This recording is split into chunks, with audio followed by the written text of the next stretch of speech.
दुनिया की अर्थव्यवस्था लड़खड़ा रही है, पर भारत प्रगति कर रहा है। इसके पीछे क्या है? 2024-25 का इकोनॉमिक सर्वे रेजिलियंस, रिफॉर्म्स और रीजनल कॉन्ट्रास्ट की एक स्टोरी बताता है।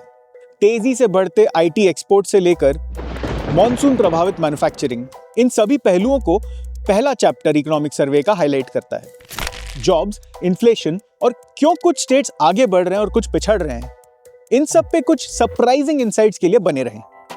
2024 में दुनिया की अर्थव्यवस्था केवल 3.2% से बढ़ी, जो ट्रेड वॉर्स, एनर्जी क्राइसिस और सप्लाई चेन केओस से प्रभावित रही। चीन में मंदी और यूरोप की मैन्युफैक्चरिंग में मंदी, ये बहुत बड़े रेड फ्लैग्स हैं। पर इसमें एक ट्विस्ट है। भारत इसी वर्ष 6.4% से ग्रो होता हुआ मेजर इकोनॉमीज को पीछे छोड़ गया। जहां बाकी देश पीछे हट रहे थे, वहां भारत सर्विसेज लेड ग्रोथ का मॉडल, रिफॉर्म्स और डीरेगुलेशंस को आगे बढ़ा रहा है। पर हर सेक्टर इक्वली ग्रो नहीं हो रहा। आइए इसको गहराई से देखते हैं। तो आइए देखते हैं सेक्टोरल परफॉर्मेंस या क्षेत्रीय प्रदर्शन। एंड शुरुआत करते हैं मैन्युफैक्चरिंग से। कमजोर ग्लोबल डिमांड और मॉनसून में बाधा के कारण वित्त वर्ष 2025 की दूसरी तिमाही तक ग्रोथ 5.4% तक होकर रह गई। स्टील और सीमेंट जैसे सब सेक्टर्स ने संघर्ष किया, लेकिन सरकार की पीएलआई योजना से इलेक्ट्रॉनिक्स और ऑटोमोटिव्स के निर्यात में तेजी आने से मॉनसून के बाद सुधार की उम्मीद है। अब देखते हैं आईटी सेक्टर की ओर। वित्त वर्ष 2024 में आईटी सेक्टर का रेवेन्यू $254 बिलियन तक पहुंच गया, जिसमें जीसीसीज या ग्लोबल कैपेबिलिटी सेंटर्स ने 3.4 मिलियन प्रोफेशनल्स को रोजगार दिया। सर्विसेज एक्सपोर्ट्स 12.8% से ग्रो हुआ, जिससे इंडिया वैश्विक स्तर पर second largest IT and telecom exporter बन गया। कृषि खरीफ उत्पादन 1647 लाख मीट्रिक टन तक पहुंच गया, पर विकास असमान है। हॉर्टिकल्चर और फिशरीज अब एग्री जीवीएम में 45% का योगदान देता है, जबकि अनियमित बारिश से दालों को नुकसान होता है, जिससे कि कीमतें बढ़ती हैं। फाइनेंशियल सेक्टर या वित्तीय क्षेत्र 2024 में बैंक क्रेडिट में 20.2% की वृद्धि हुई। नॉन परफॉर्मिंग एसेट्स 12 साल के सबसे निचले स्तर पर रहा 2.6%। माइक्रो फाइनेंस इंस्टीट्यूशंस ने 1.8 लाख करोड़ रुपीस का वितरण किया, जिसमें 98% उधारकर्ता या बोरोवर्स महिलाएं थीं।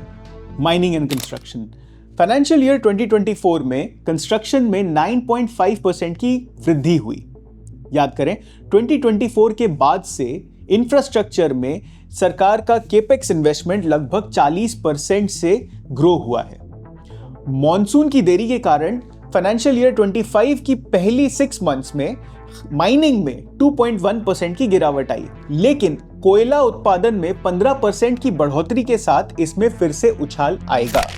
अब देखते हैं राज्यों के स्तर पे क्या विरोधाभास हैं, यानी स्टेट लेवल कॉन्ट्रास्ट्स। शुरू करते हैं इंडस्ट्रियल हब से।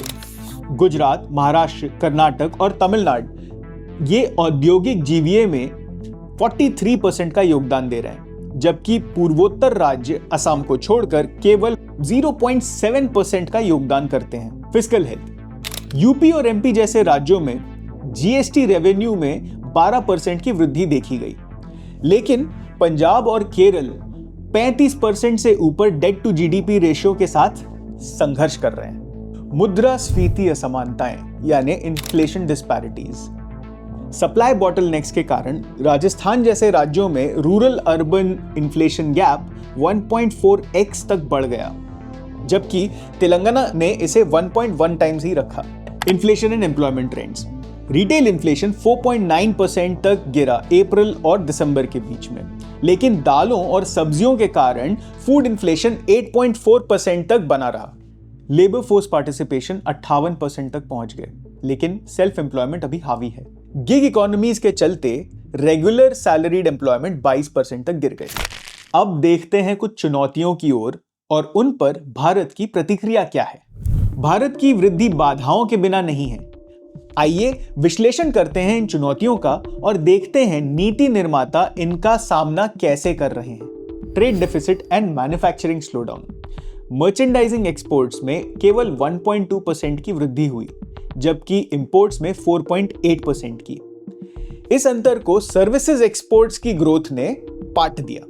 सरकार की प्रतिक्रिया, पीएलआई योजनाएं, डीरेगुलेशन और चाइनीज इंपोर्ट्स पर निर्भरता की कटौती करने के लिए स्मार्ट मैन्युफैक्चरिंग पर जोर। याद रखें 99% स्मार्टफोन अब घरेलू स्तर पर बनाए जा रहे हैं। क्लाइमेट रिस्क्स, अनियमित मॉनसून के चलते माइनिंग और कंस्ट्रक्शन में बहुत बाधाएं आई। सर्वे का प्रिस्क्रिप्शन 50,000 करोड़ रुपए एमएसएमईज के लिए ग्रीन टेक एडॉप्शन कर पाए। और climate resilient crops, trade and skill reforms, Bharat का केवल 5% युवा फॉर्मली स्किल्ड है। सर्वे में श्रम कानूनों को सरल बनाने के लिए AIML और ईज ऑफ डूइंग बिजनेस 2.0 के लिए इंडस्ट्री एकेडमिया पार्टनरशिप को बल दिया है। यहां मूल बात यह है कि भारत की इकोनॉमी पटरी पर तो है, पर ऑटो पायलट पर नहीं है। 2047 तक हमें $30 ट्रिलियन इकोनॉमी बनने के लिए 8% से ग्रो करना पड़ेगा, और इसके लिए हमें आपकी जरूरत है, पार्टी की नहीं। व्यवसायों के लिए पीएलआई योजनाएं और GCCs का लाभ उठाएं। नागरिकों के लिए AI, ग्रीन टेक्निक्स में कौशल बढ़ाना और स्थानीय एमएसएमईज को समर्थन देना। एंड राज्यों के लिए कॉम्पिटिटिव रिफॉर्म्स, टॉप परफॉर्मर्स जो हैं 40% FDI ले जा रहे हैं। यदि आपको हमारा ये इकोनॉमिक सर्वे का ब्रेकडाउन इंटरेस्टिंग लगा तो देख क्या रहे हैं, लाइक दबाइए, शेयर दबाइए, सब्सक्राइब करिए, अपने रिश्तेदारों को बताइए, फ्रेंड्स को बताइए, सबको बताइए, प्रमोट करिए। हम लोग इंडस्ट्री, इकोनॉमी और मैन्युफैक्चरिंग पे फोकस करते हैं और हमारा गोल है इंडस्ट्रियलाइजेशन ऑफ इंडिया। बाय।